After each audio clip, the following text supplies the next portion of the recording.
Sir ಈ group ಅಲ್ಲಿ sir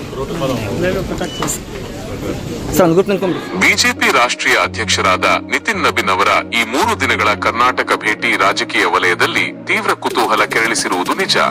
ರಾಷ್ಟ್ರೀಯ ಅಧ್ಯಕ್ಷರಾಗಿ ಅಧಿಕಾರ ವಹಿಸಿಕೊಂಡ ನಂತರ ಅವರು ರಾಜ್ಯಕ್ಕೆ ನೀಡುತ್ತಿರುವ ಮೊದಲ ಭೇಟಿ ಇದಾಗಿದ್ದು, ಪಕ್ಷವನ್ನು ತಳಮಟ್ಟದಿಂದ ಬಲಪಡಿಸಲು ಹೈಕಮಾಂಡ್ ಮಾಸ್ಟರ್ ಪ್ಲಾನ್ ರೂಪಿಸುತ್ತಿದೆ ಎಂಬುದಕ್ಕೆ ಇದು ಸ್ಪಷ್ಟ ಮುನ್ನುಡಿಯಾಗಿದೆ. ರಾಜಕೀಯ ವಿಶ್ಲೇಷಕರು ಮತ್ತು ಪಕ್ಷದ ಮೂಲಗಳ ಪ್ರಕಾರ ಅವರ ಈ ಭೇಟಿಯ ಹಿಂದೆ ಪ್ರಮುಖವಾಗಿ 4 ಪ್ರಮುಖ ಉದ್ದೇಶಗಳಿವೆ. 1. 2028ರ ವಿಧಾನಸಭಾ ಚುನಾವಣೆಗೆ ರೋಡ್ ಮ್ಯಾಪ್.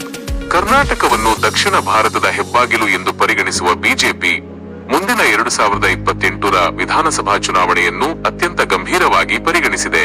ಇತ್ತೀಚಿನ ಉಪಚುನಾವಣೆಗಳ ಹಿನ್ನಡೆ ಹಾಗೂ ಪಕ್ಷದೊಳಗಿನ ಭಿನ್ನಾಭಿಪ್ರಾಯಗಳನ್ನು ಬದಿಗಿಟ್ಟು ಈಗಿನಿಂದಲೇ ಚುನಾವಣಾ ಮೂಡ್ಗೆ ಬರಲು ಮತ್ತು ಕಾರ್ಯಕರ್ತರಲ್ಲಿ ಹೊಸ ಹುರುಪು ತುಂಬಲು ಈ ಭೇಟಿಯನ್ನು ಬಳಸಿಕೊಳ್ಳಲಾಗುತ್ತಿದೆ. 2.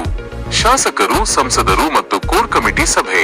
ಬೆಂಗಳೂರಿನ ಜಗನ್ನಾಥ ಭವನದಲ್ಲಿ ಬಿಜೆಪಿ ರಾಜ್ಯ ಕಚೇರಿ, ಶಾಸಕರು, ಸಂಸದರು ಹಾಗೂ ರಾಜ್ಯ ಕೋರ್ ಕಮಿಟಿ ಸದಸ್ಯರೊಂದಿಗೆ ನಿತಿನ್ ನಬೀನ್ ಅವರು ಸುದೀರ್ಘ ಸಭೆ ನಡೆಸುತ್ತಿದ್ದಾರೆ. ಪಕ್ಷದ ಸಂಘಟನೆ, ನಾಯಕರ ನಡುವಿನ ಸಮನ್ವಯತೆ ಮತ್ತು ವಿರೋಧ ಪಕ್ಷವಾಗಿ ಸರ್ಕಾರದ ವಿರುದ್ಧ ಹೋರಾಟ ರೂಪಿಸುವ ಕುರಿತು ಇಲ್ಲಿ ಮಹತ್ವದ ಚರ್ಚೆಗಳು ನಡೆಯುತ್ತಿವೆ. ಭೇಟಿಯ ಆರಂಭದಲ್ಲೇ ಅವರು ಹಿರಿಯ ನಾಯಕ ಬಿಎಸ್ ಯಡಿಯೂರಪ್ಪ ಅವರನ್ನು ಭೇಟಿಯಾಗಿ ಮಾತುಕತೆ ನಡೆಸಿರುವುದು ಗಮನಾರ್ಹ. 3. ಕಾರ್ಯಕರ್ತರಿಗೆ ತರಬೇತಿ ಮತ್ತು ಬೂತ್ ಮಟ್ಟದ ಸಬಲೀಕರಣ.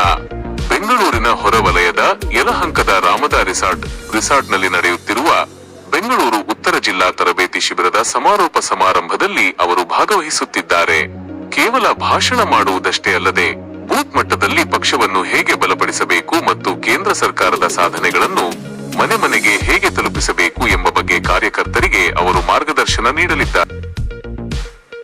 ಕ್ಷಣ ಕ್ಷಣದ ಮಾಹಿತಿ ನಿಖರ ಮಾತ್ರ ವೇಗವಾಗಿ, ನಿರಂತರ ಅಪ್ಡೇಟ್ಸ್ ಈಗ JB ನ್ಯೂಸ್ ಕನ್ನಡದಲ್ಲಿ.